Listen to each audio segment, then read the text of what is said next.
What's up, guys, and welcome to my channel, Bolt Sports. And today is my first video on YouTube, inaugural video. I'm pretty excited. So I am going to be a sports analysis channel, basically diving into the MLB, NBA, and NFL, and doing news updates, rankings. I'll be doing prediction videos, just a little bit of everything, all things sports here. And I'm really looking to make an impact, and I feel like I have a lot of knowledge of the NBA and other sports, and I really want to share that with the online community. I am also going to start podcasting, so if you want to check out Bolt Sports on Spotify and iTunes, I should be dropping the first episode tonight, providing everything goes well. If it doesn't drop tonight, please forgive me, because I am new to this online world, and I might have trouble with setting up the podcast. So our first video today is, I saw this article just in my Google feed, woke up in the morning, and I thought, what a perfect article to make the first video on. So as all of you know, if you clicked on this video, the NBA has gone into a bubble, which is a closed environment for the players and teams who've elected to stay in the bubble. Some of them haven't, by the way, because of injuries, personal reasons, or opting out because of the virus. But for the players who didn't make it into the bubble and are projected to make it into the bubble, this is looks like a ranking for all of them. This is my first time gazing over the article. This is for just the 22 teams that are in the bubble. So if you are a fan of another one of those 8 teams that didn't make it to the bubble, and there's one of your top players that are not on here, it's not a list for that. It's not ranking necessarily the top 50 players in the NBA, just in the bubble right now. Okay, so let's get into it. See what they have to say here. Okay. So these rankings, it looks like they're saying, are based on predicted on-court impact in both the seeding round and in the playoffs. Okay, so it just sounds like this isn't for any future. This isn't any documentation of the past, even the regular season last year. This is just predicting how the players will perform in the closed environment of the bubble, and how they'll impact the teams, and how the teams will have an impact on the bubble itself. So don't have any expectations here. ESPN normally is pretty reliable, so I'm expecting this article to be somewhat knowledgeable, and somewhat reasonable, but also they could just be trying to make hot takes that are not necessarily true of what they believe for views. So let's keep going. All right, number 50, we have Dennis Schroeder. Okay, 50 is fair for Dennis Schroeder. Obviously, he's, in my opinion, the leading six-man candidate for this year. Averages about 19 points a game, can pass the ball. He's been pretty efficient this year, which for Dennis Schroeder, that's a pretty big accomplishment. 50's fine. Nothing to argue with that. I'm going to spend less time on the 50 through 25s than I am on the top, because it doesn't matter as much. And I don't expect it to be exactly my opinion of the NBA and what I think, but as long as it's pretty close to what I feel the general consensus is, or what it should be, then I am going to give it an A or a high grade. So you're going to shoot at 50. 49, Marc Gasol. All right. This is a bit of a surprise, because Gasol has been injured a lot of the season, and even when he has played, Serge Ibaka has been the guy for them. He's filled Marc Gasol's role, essentially. And I mean, I should know more than anybody else Marc Gasol's impact on the court, especially in the postseason. But over Dennis Schroeder, a player who is going to win the Sixth Man of the Year, I personally think Dennis Schroeder has a bigger impact for his team's winning, because just picture the Thunder without Dennis Schroeder, and then picture the Raptors without Marc Gasol. The Raptors played a lot of the season without Marc Gasol, and they have Serge Ibaka, who I honestly think is right now is a better player. Well, that's kind of surprising. We'll see. 48, Mike Conley. Again, Mike Conley has not been good this season. So let's see what they say. The restart gives Conley a chance to redeem a lost season in Utah. They began 1 for 16 on opening night. Average 4. Yeah, those were not good numbers, and I think in no world can you say Mike Conley is a better player right now than a shooter. Uh, I just don't understand that. And oh man, this list is. I don't know if you guys see this, but 47 is Brandon Ingram. Wow, wow, that is man. Brandon Ingram is wow. Okay, so they are not giving Brandon Ingram props he deserves because if you haven't tuned into New Orleans this season, he is having my pick to win the most improved player. He's having an insane season. He's scoring at a very high level. He's impacting the Pelicans' rate of winning, and he's even gelling with Zion pretty well, which I think was the worry coming into the season for Bi and Zion. So I don't really understand that. I mean, I guess we'll have to see who's ahead of them, right? But this list so far is not doing it for me. I'm sorry, ESPN. Clear candidate for most improved player. You see the scoring jump, and you know you have to give props for that. And his 3-point shooting, his slashing ability. Yeah, and like I said, he's gelling with Williamson at plus 12.4. That's a really good net rating. It's kind of hard for me to understand. All right, 46, Jaren Jackson Jr. I don't think Jaren Jackson Jr. is better than Ingram, but 46 as a number is okay for Jackson. Obviously, high impact on the Grizzlies, as a defender. Surprisingly, took a huge leap on offense this year. Integral part to a young playoff team. Agree with that. 46. 45, Brook Lopez. I can see that. Personally, a little bit lower for me. I have Triple J and, of course, BI over him. But, can shoot the free ball, can protect the rim at a very high rate. A large part of why the Bucks are such a good defensive team this year. Historic defensive team. He's not shooting great from the free this season, but I know he can do that in small volumes. So, you're right. His stats, ESPN's right. His stats don't pop, but I'll respect 45 for Brook Lopez. I can live by that.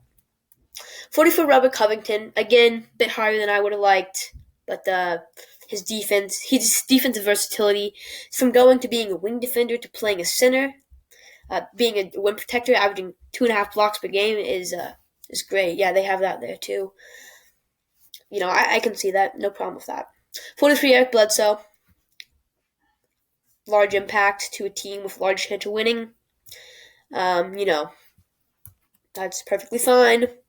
42 Tobias Harris, nothing wrong there. I agree. 42 seems like a fair number for Tobias Harris. Not worth his max contract deal, but still a high impact player for a team that is kind of a dark horse this year. I don't know about you, but I think the Sixers could definitely make a splash. I mean, their shooting is definitely a cause for concern. I don't think there's really any high-volume, successful three-point shooters on the roster now that J.J. Redick has left and Jimmy Butler's gone. But it's a really big team. Joel Embiid, Ben Simmons. If you look at the roster up and down, there's some high-talented players. Matisse Thybulle, great defensive presence. It's just a good team all around, except for the three-point shooting. And I think in a bubble where people are probably still a little bit rusty, I think three-point shooting may not have as big as an impact, and really the size and the raw skill of the players is going to matter more. So, yeah, respectable. 41, De'Aaron Fox. I'll live by that. De'Aaron Fox, obviously, a 20-7 season this year. One of the most dynamic young point guards in the NBA. 41's an okay placement for him. 40, Danilo Gallinari. That's fine. Brogdon. That's a good placement. 38, Marcus Smart. Okay, this is a little bit high for Marcus Smart. I would not have more of Brogdon. I just think that I do think Marcus Smart's a bit better of a defender than Brogdon, but from what Brogdon can do on the offensive end, I know Marcus Smart has excelled on the offensive end this year as a sixth man and as a player in the starting lineup, but I just think I'd take Brogdon over him in terms of his overall court presence. And, of course, Brandon Ingram, but it feels like, everyone's going to be with Brandon Ingram now. And honestly, I would take De'Aaron Fox over Marcus Smart. I understand that De'Aaron Fox might be lower because he's on a team, the Sacramento Kings, that isn't as likely to make a large impact this season. But, okay. So the first part of this list was really bad. A lot of players out of place. The Marcus Saul placement, Brandon Ingram placement, the Mike Conley being on the list at all was really kind of out of line. Not great, but we were starting to pick up a little bit. It's pretty consistent, pretty consistently good. 37 Vucevic, I'll buy by that. I still think he's one of the most underrated players in the NBA. I've been saying this for a long time that he's just a 20 and 10 machine, can do a lot of things for them on the offensive end.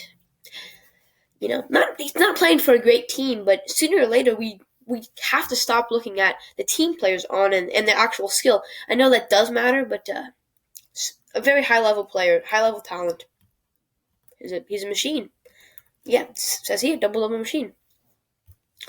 36 Gordon Hayward. That's a bit high, but again, I can see the science behind ranking good players higher than on good teams, higher than great players on teams with a lesser chance of contending. Because you're right, Gordon Hayward is probably going to have a higher impact on the bubble than Vucevic, just because the Celtics have a much higher chance of winning with the young core, and the Magic basically are an 8th seed only because the Eastern Conference is really depleted right now, especially at the bottom. 35, Shea. This is great. Finally, Shea getting some of the credit he deserves. Rock solid defensive player. Great score. His mid range and his driving ability is unprecedented in this age of 3-point shooting, but it's definitely worked with his almost 20 points per game and respectable ranking there. 34, Lou Williams. Okay.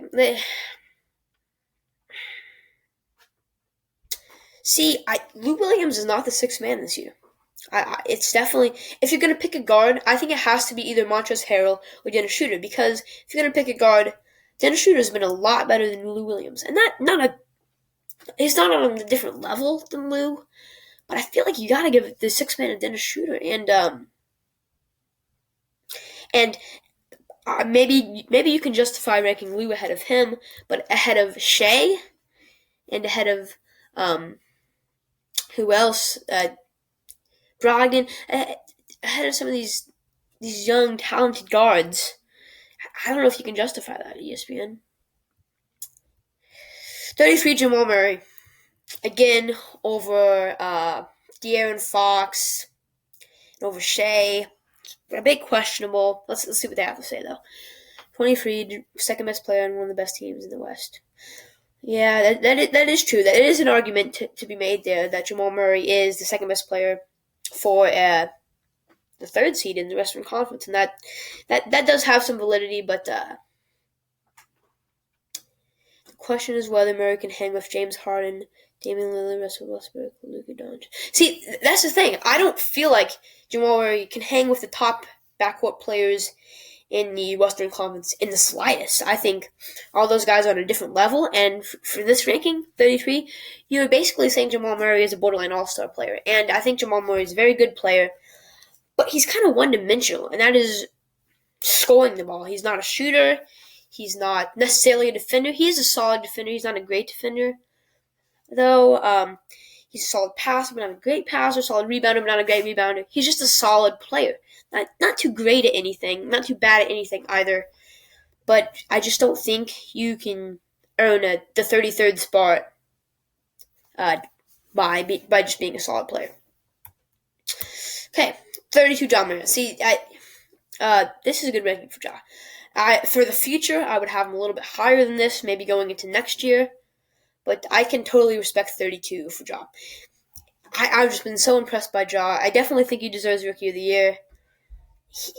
His raw numbers, you can look at them, and they're great for a rookie. 17.6 and 6.9.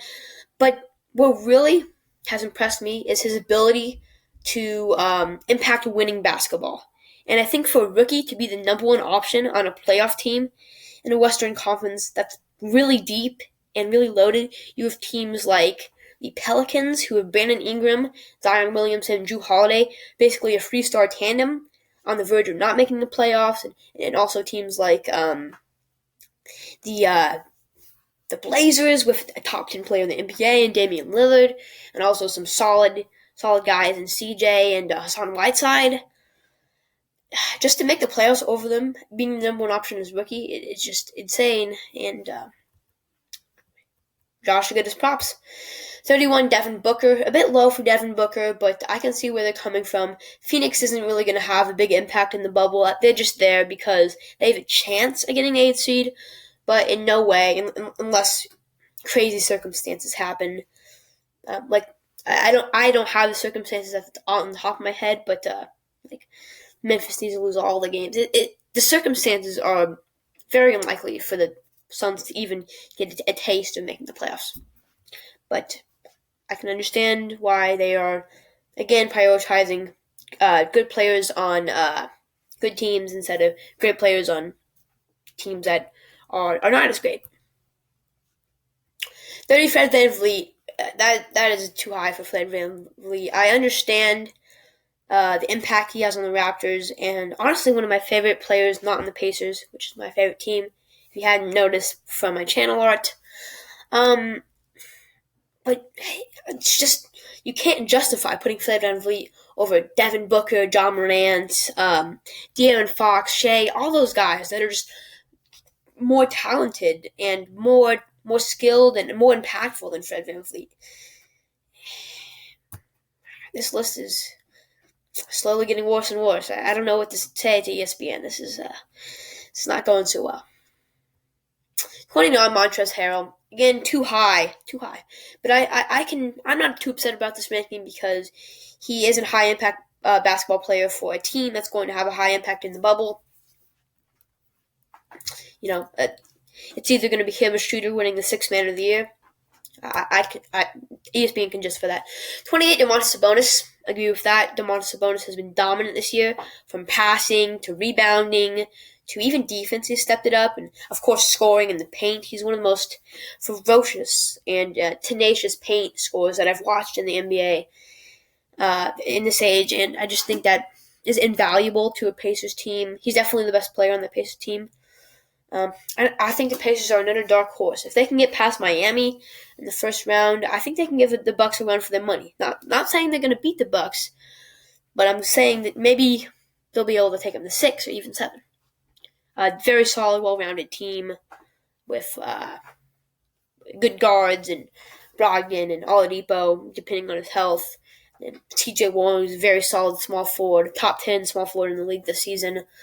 Domantas Sabonis, obviously a dominant power forward, all-star, top 30 player in the NBA, and then Miles Turner, who can protect the rim and shoot the free ball. So it's very valuable.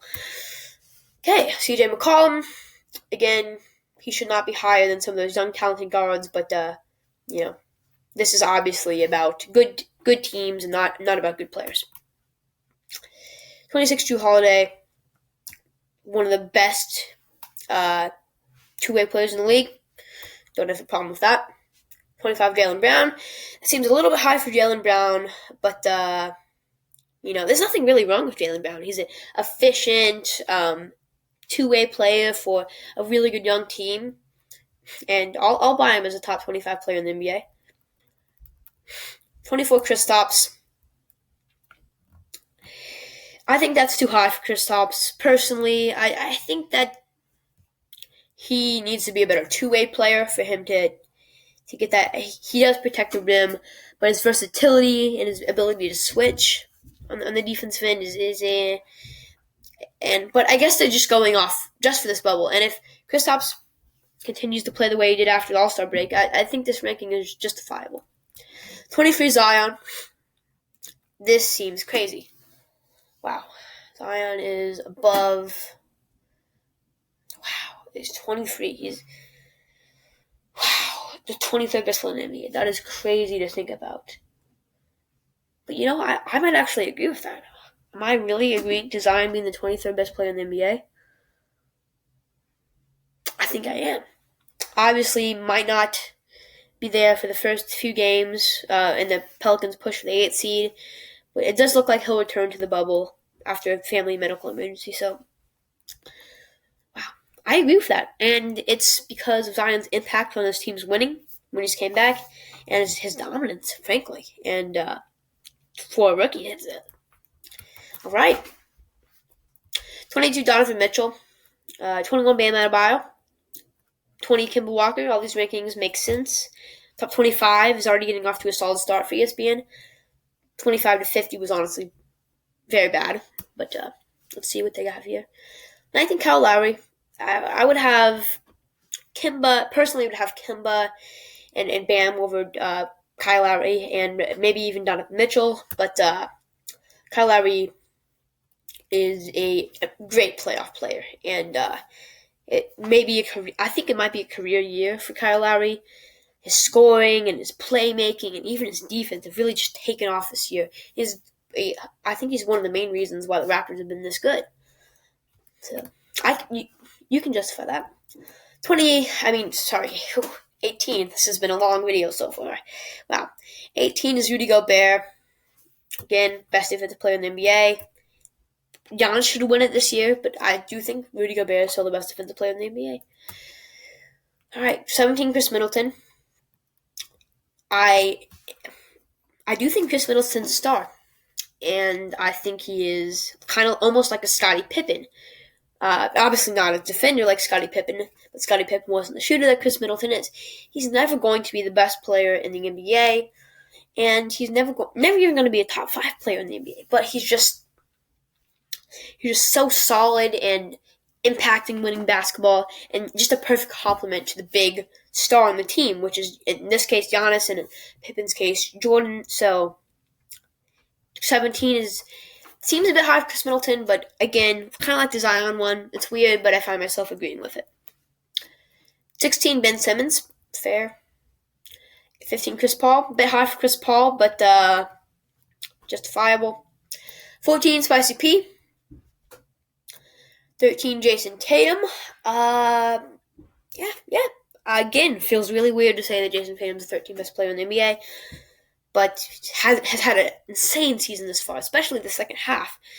Jason Tatum looks like a superstar, like a Kawhi Leonard and Kevin Durant superstar already in his third season. That's pretty crazy. 12, Russell Westbrook. Personally, I think Spicy P and Tatum should be ahead of him, but Westbrook's having a good year, especially since they switched to small ball.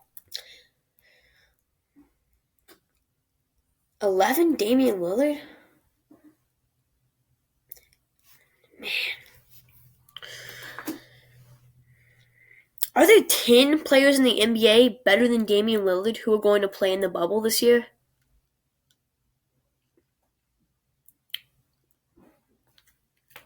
Oh, man. All right, ESPN really...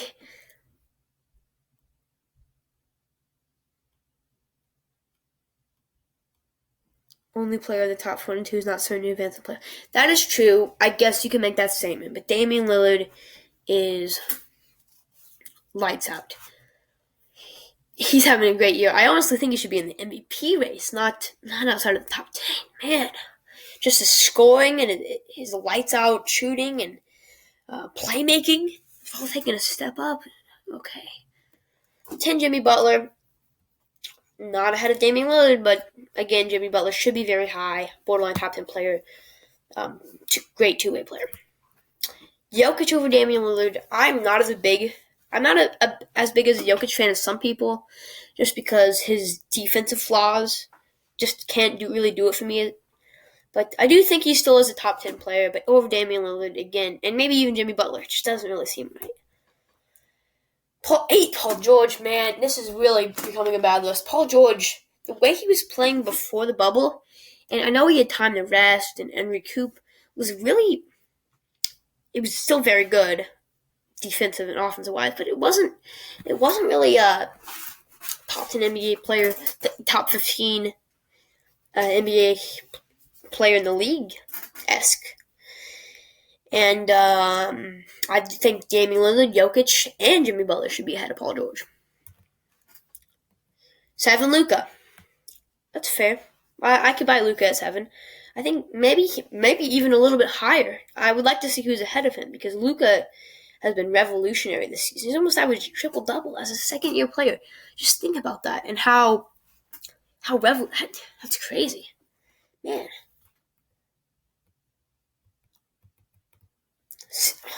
Oh my gosh. You're really going to do this, ESPN.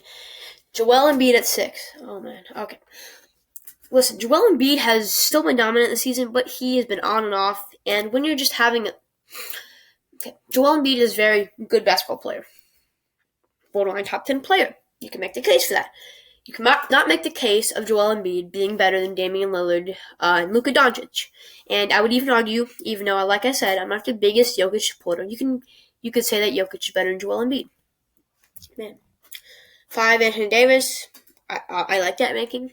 Going to be on a team that's probably the favorite to win right now. Are we saying that the Lakers are the favorite to win? I personally got the Bucks, but I think the Lakers are right behind them, and then it's the Clippers. 4, Harden. 3, Kawhi. These are great, right? The top 5 is very solid, but there's just too many flaws on this list for me to really say it's good. It's 2, Giannis. I think Giannis should be number 1, but because if you don't think Giannis is the MVP, you're probably one of those people who thinks LeBron is the GOAT. You are not completely wrong, but you are also very wrong. Just like LeBron is definitely not the GOAT, he's definitely not the MVP. And I don't think you can make him number 1. But I can see it. So, again, I don't like this list. I hope you, if you want to argue with any of my opinions, please drop a comment because, basketball's still a couple weeks away. So, I'm still itching for some NBA discussion. So, if you disagree with or agree with anything on the list or what I said, please feel free to drop a comment. And check out my podcast, please. There's going to be a banger dropping tonight, hopefully.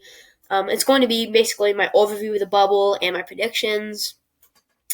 And if you like this video, I'm going to try to upload every other day, reactions, predictions.